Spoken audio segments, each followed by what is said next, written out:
Salut à tous la team OL, Tom Show pour OL Fan TV, très heureux les gars de vous retrouver pour une nouvelle vidéo avant match du match de ce soir contre Brest à 21h au Groupama Stadium. J'espère que tout le monde va bien. On se retrouve ce soir OL Live TV, n'oubliez pas dès 20h avec toute la team pour parler de la composition d'équipe, parler de ce match qui est important. Tous les matchs sont importants de toutes les manières. Maintenant, si on veut viser le titre, comme on se prête à rêver, comme je me prête à rêver, il est 11h11 les gars. Je ne sais pas ce que ça signifie. Vous savez, de temps en temps, je vois 11h11 très souvent. Je ne sais pas si ça vous arrive. Mais bref, voilà. Non, mais j'ai été un petit peu déconcentré par ça. Oui, tous les matchs sont importantissimes si on joue le titre. Évidemment, il faut valider ces 3 points acquis contre le Paris Saint-Germain. Il faut le faire contre Brest. Ça sera importantissime. Ça sera aussi important pour l'hommage que nous rendrons à Gérard Houllier. C'est important aussi. On a vu d'ailleurs un Rudy Garcia très ému en début de conférence de presse au moment où il a parlé de Gérard Houllier. Ça a été le seul moment intéressant de sa conférence de presse, qui est un tissu de banalité. Alors certains me disent « Ouais, mais tu t'attends à quoi d'une conférence de presse, etc. T'attends qu'on te révèle les codes de l'arme nucléaire ?» Non, mais j'attends voilà, un minimum d'informations, j'attends peut-être des clarifications tactiques. Peut-être que les questions des journalistes ne sont pas bonnes aussi, hein, ça c'est vrai. Voilà, c'est souvent des questions préfaites. Voilà, on n'essaye pas de titiller l'entraîneur, on essaye de lui parler mercato. Il a botté en touche en disant qu'il ne voulait pas en parler. Donc au moins ça c'est clair. Alors attendez, aussi pour le petit t-shirt. Ce que vous voyez, c'est l'Inter Miami, dédicace à mon poteau Victor Adrien Faubriol, qui est supporter du PSG. D'ailleurs, je le salue, ainsi que notre pote en commun, notre autre pote Alex. Voilà, on vous a bien bouffé au Parc des Princes. Mais là, c'est l'Inter Miami. Parce que, pourquoi? Je ne suis pas forcément supporter de l'Inter Miami, mais mon idole est David Beckham, il est propriétaire de l'Inter Miami. Donc, comme Vico est parti à Miami l'année dernière, eh bien, ou cette année, je crois, ouais, bon, bref, on s'en fiche, eh bien, il m'a rapporté un petit t-shirt de l'Inter Miami que je trouve très joli, ouais, très sobre. Voilà. Donc, je fais une petite infidélité à l'Olympique Lyonnais, mais vous m'en voudrez pas. Oui, donc, je reviens sur cette conférence de presse de Rudy Garcia, qui globalement voilà, n'a rien dit d'extraordinaire, comme Memphis, pourtant que j'avais trouvé très intéressant la dernière fois qu'il était passé, après le mercato. Là, je l'ai trouvé banal dans ses réponses. Voilà, le groupe vit bien, le groupe a faim de victoire, il faut prendre les matchs les uns après les autres. Bla bla bla bla. Et on remarque encore une fois que eh bien, Memphis Depay ne parle pas le français. Et pour ceux qui diront, ouais, mais dans l'intimité du vestiaire, il parle français, ben non. Là, il y a une information de Rudy Garcia qui dit que il aimerait que Memphis Depay parle un petit peu plus français dans le vestiaire, notamment quand il motive les joueurs. C'est un peu dommage. Je comprends pas ces joueurs qui sont là depuis 3, 4 ans, 5 ans, et qui parlent toujours pas le français. On a un Guimarães qui est excellent, un excellent contraire, puisque lui maîtrise, je dirais pas parfaitement le français, mais en tout cas qu'il le maîtrise très bien, voilà, pour un joueur qui est arrivé, on le rappelle, en février dernier. Donc, voilà. Ça, c'est vrai aussi que ça prouve aussi un petit peu le je m'en foutisme de certains joueurs qui se croient au-dessus peut-être du club et au-dessus du pays dans lequel ils sont accueillis pour travailler. Donc ça, je trouve ça un peu dommage. Ça participe un petit peu au personnage Memphis Depay que je n'aime pas. Pas pour ça que je dis qu'il est pas bon sur le terrain, qu'il n'est pas motivé, etc. Ça n'a rien à voir. Moi, je dis juste, côté en dehors du football, je trouve ça un peu moyen. Voilà ce qu'on avait. Bon, il a parlé bien sûr des satisfactions, Tino Kadewere, que le plan contre le Paris Saint-Germain avait fonctionné. Et surtout que si on voulait eh bien, prétendre, pas au titre, parce qu'il ne veut pas parler de titre, mais il dit qu'il n'a pas de manque d'ambition dans le vestiaire, mais pas à l'extérieur. Voilà, si on voulait continuer à rêver, parce qu'on n'est pas premier, c'est vrai, on est premier ex aequo, eh bien, il fallait enchaîner les victoires. Je suis complètement d'accord. Et les 3 points contre le Paris Saint-Germain, ils ne pourront être validés que si on gagne contre le Paris Saint-Germain. C'est aussi simple que ça. De toute façon, tous les matchs avant la trêve, il faut les gagner. Et ça passe par ce match contre Brest, chez nous, contre une bonne équipe de Brest d'ailleurs. Mais j'ai fait un petit petit texte présentation. Brest, alors ils sont 10e de Ligue 1. C'est le milieu de tableau. Ils ont 21 points. Ils devraient être 10e avec 18 points. Vous voyez, donc ils sont à leur place. Au niveau des buts inscrits, ils ont marqué 23 buts, les Brestois. C'est la 6e attaque de Ligue 1. Et en termes d'expected goals, ils auraient dû seulement en marquer 19. Vous voyez, donc ils sont sur performance. Au niveau des buts encaissés, ils ont encaissé 25 buts. C'est la 3e pire défense de Ligue 1. Ouais, ça ne s'invente pas. Expected goals encaissés, ils auraient dû en encaisser 5 de moins, 20 buts. Mais c'est pas terrible du tout. Donc là aussi, nous, ce qu'on doit avoir en tête, c'est qu'on peut planter des buts contre eux. Voilà. Le PPDA chez eux, il est à 12. Nous, on est à 8 et quelques, 8 et des bananes, donc ce qui est plutôt pas mal. Leur meilleur buteur, Franck Honora, 4 buts. Alors, il aurait dû en marquer 0,51. Ça, c'est une surperformance de fou. Steve Mounier, qui a connu la Première Ligue et ancien joueur de Montpellier, il a marqué 4 buts. Il aurait dû en mettre 5. Lui, il est extrêmement réaliste, Steve Mounier. Irvine Cardona, qui fait un très bon début de saison aussi. 4 buts. Il aurait dû en marquer que 0,41. Lui aussi, il est en surperf de fou. On arrive à Romain Fèvre. Apparemment, les deux potentiels recrues, les deux joueurs qui intéressent l'OL. Tiens, bizarrement, juste à la veille du match contre le Stade Brestois. Romain Fèvre, 3 buts. Il aurait dû en marquer 3. Romain Fèvre, qui est un joueur qui était à Monaco, qui était dans l'équipe B de Monaco la saison dernière, qui a joué 4 matchs en pro, et cette saison, il est titulaire indiscutable, il est plutôt bon. Romain Perrault, il y a quelques temps, c'était le latéral le plus décisif des 5 grands championnats, je crois. Pour lui, c'est 3 buts. Il aurait dû en marquer qu'un, mais vous vous rendez compte, il est latéral gauche, le mec. Et franchement, il envoie du pâté, mais on était déjà sur lui. Rappelez-vous, il y a 1 ou 2 saisons, son nom avait été soufflé du côté de l'Olympique Lyonnais. Et puis le meilleur passeur, c'est lui, c'est Romain Perrault. 5 passes décisives, il aurait dû en faire qu'une de passes décisives, donc il est en surperf. Mais en tout cas, ce sont des belles performances qu'il fait, Romain Perrault. Bon, je ne vous parlerai pas de James Tavernier des Glasgow Rangers. Je crois qu'il y a 11 ou 12 passes décisives pour 17 buts cette saison avec les Glasgow Rangers. On l'a affronté, James Tavernier, rappelez-vous. C'était lors du tournoi Veolia, mais l'Écosse ne fait pas partie des 5 grands championnats. Le dernier match, il a été gagné 2 buts à 1 contre Reims. Donc, ouais, ils sont sur une bonne série. Reims, c'est une bonne équipe aussi. Ils sont entraînés par un entraîneur que j'aime bien. J'aime bien sa philosophie, j'aime bien sa com. C'est Olivier Dalloglio, ancien entraîneur de Dijon. On va revenir un petit peu sur sa conférence de presse. Donc, il y aura plusieurs absents. Ronald Pierre-Gabriel, Jérémy Ledouaron, qui seront pas là. Et puis un suspendu, qui est Haris Belkebla, qui est titulaire aussi dans cette équipe, au milieu de terrain. Ils jouent en 4-4-2, hein, les Brestois. Alors, Dalloglio, qu'est-ce qu'il nous a dit? Il a dit, on sait où on va, on sait que c'est une équipe qui prétend au titre, comme Lille et le Paris Saint-Germain. Ils sont déterminés, n'ont pas de Coupe d'Europe. On sent une équipe qui veut vraiment faire quelque chose. On s'attend de la qualité sur les schémas de jeu. Il y a un petit moment qu'ils jouent un peu dans la même manière, et ça leur réussit bien, mais ils peuvent aussi changer de joueur, et leur système reste efficace, un peu comme Lille. Oui, il nous compare à Lille.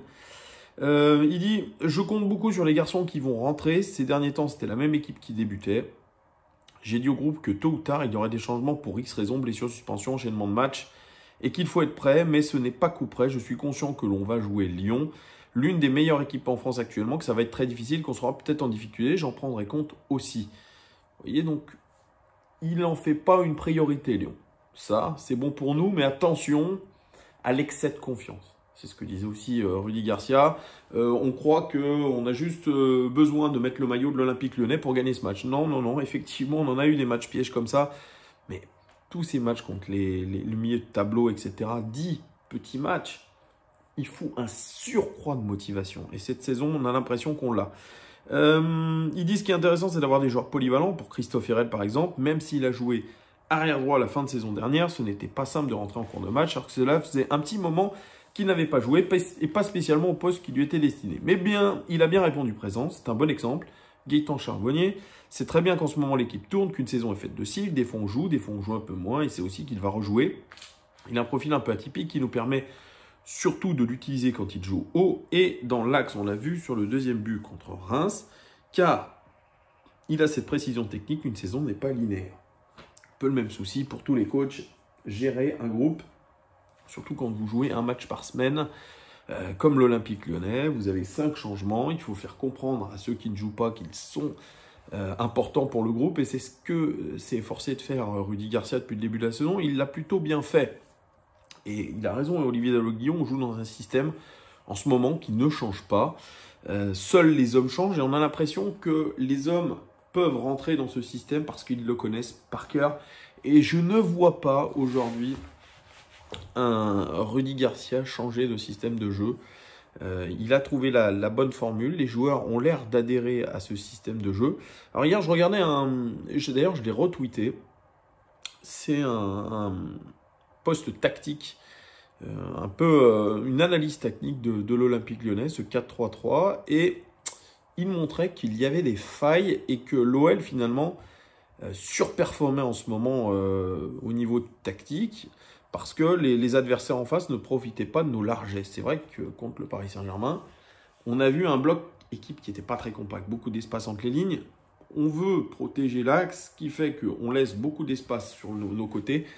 D'ailleurs, je ne l'ai pas assez mentionné dans mon compte-rendu contre le Paris Saint-Germain, mais Maxwell Cornet, c'est vrai, a souvent été pris à défaut par Florenzi parce que il allait défendre plutôt dans l'axe plutôt que de prendre son côté. Je pense que c'est une consigne.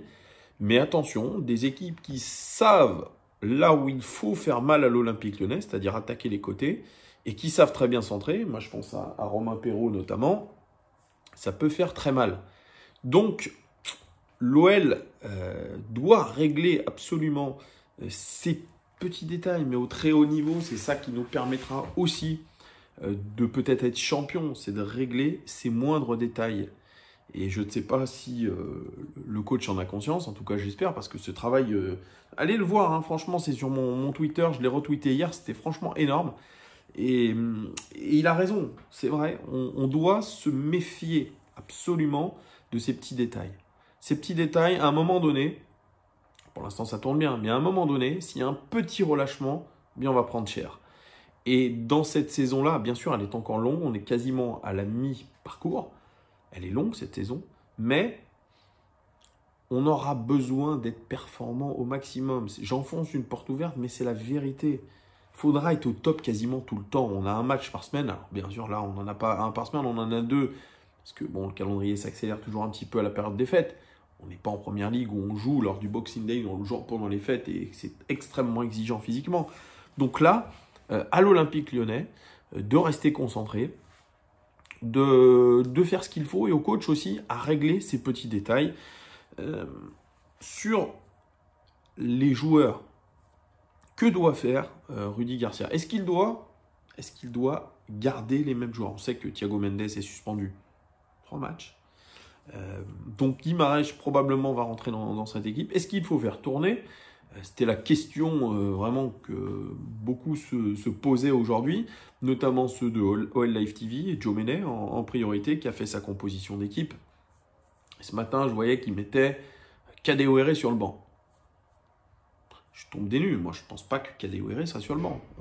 Je ne vois pas Rudy Garcia couper la dynamique de Kadewere. Ce n'est pas possible. Mais, effectivement, on peut se poser la question, comme il y a le match contre Nice aussi samedi, est-ce qu'il ne va pas essayer de faire tourner un minimum? C'est possible. Ma compo d'équipe. Alors, Lopez dans les cages, j'ai un 4-3-3 en défense centrale. Franchement, je ne vois pas la défense centrale bouger. Marcelo Denayer, ça a l'air d'être solide. Mais, potentiellement, on pourrait voir un Diomandé à la place de Marcelo. Potentiellement. Mais je ne la vois pas changer. Par contre, à droite, Dubois, je pense, sera sur le banc. Il va y avoir Deschieglio. À gauche, est-ce que, sincèrement, Rudy Garcia va faire tourner et va mettre Melvin Barr qui n'est pas rentré depuis un moment d'ailleurs. Hein. On ne l'a pas vu, Melvin Barr, depuis le match contre Angers, je crois, si mes souvenirs sont bons. Donc, je pense que ça sera Maxwell Cornet. Au milieu de terrain, Guimarães pointe basse. Milieu à 3 avec Oussem Aouar à gauche. Et là, pourquoi pas avoir Cacré, mais dans la dynamique des choses. Et vu que Paqueta, lui, il n'a pas beaucoup joué la saison dernière, il a besoin de rythme. Et là, il est dans le rythme. Ce sera Paqueta à droite. Et en attaque, là, c'est la grosse question. Moi, je la vois inchangée, cette attaque. Je vois Memphis Depay en pointe. À gauche, je vois Carl Toko Ekambi et à droite, Tino Kadewere. Voilà comment je la vois, cette équipe. Dites-moi, vous, en commentaire, si vous êtes d'accord avec moi sur cette composition. Mais en tout cas, je vais pas vous mentir, je suis hyper optimiste pour ce soir. Je suis hyper optimiste. Là où peut-être, par le passé, je ne l'aurais pas été. Mais je pense que cette équipe, ce groupe vit bien. Cette équipe est sûre de ses forces.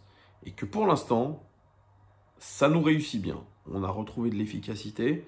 On a retrouvé une cohésion d'équipe, on a retrouvé de la solidarité, on a retrouvé une grosse confiance. Mais comme je vous ai dit, comme le post tactique l'a montré, il y a des failles.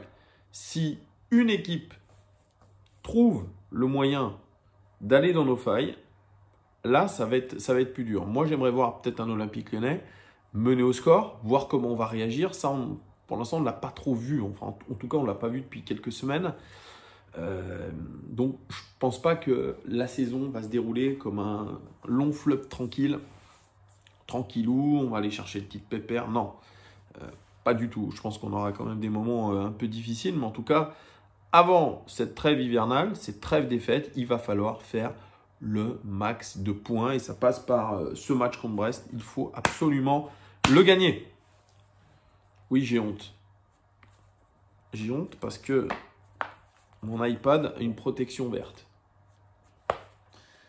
Écoutez, on ne peut pas être parfait. Désolé. Oh, il y a du vert aussi un petit peu ici.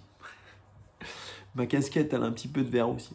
Mais c'est pas grave. Bon, les gones, mon pronostic pour ce soir. Je vois une victoire de l'Olympique Lyonnais. 3-1. But de Carl Toko Ekambi.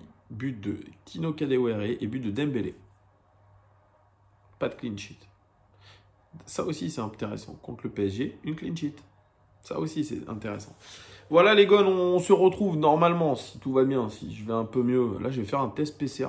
Je vous cache rien, moi, je m'en fous. J'étais voir mon doc hier. Il m'a dit qu'il fallait que je fasse un test PCR. J'ai fait un test antigénique négatif. Maintenant, il faut que je fasse un test PCR. Je peux vous dire, j'ai pas hâte d'avoir les 2 écouvillons qui vont parcourir le nez. Voilà, ça va être une épreuve. Voilà. Et j'espère vraiment être mieux ce soir. En tout cas que je continue à progresser dans l'évolution positive de ce foutu virus dégueulasse qui, j'espère, n'est pas le Covid. Voilà, j'ai assez parlé de moi et de mes petits bobos. Mettez-moi en commentaire, vous aussi, vos pronostics pour le match de ce soir. Et puis, on se donne rendez-vous ce soir, dès 20h sur OL Live TV. Merci de votre fidélité, les gones. Et à ce soir. Ciao!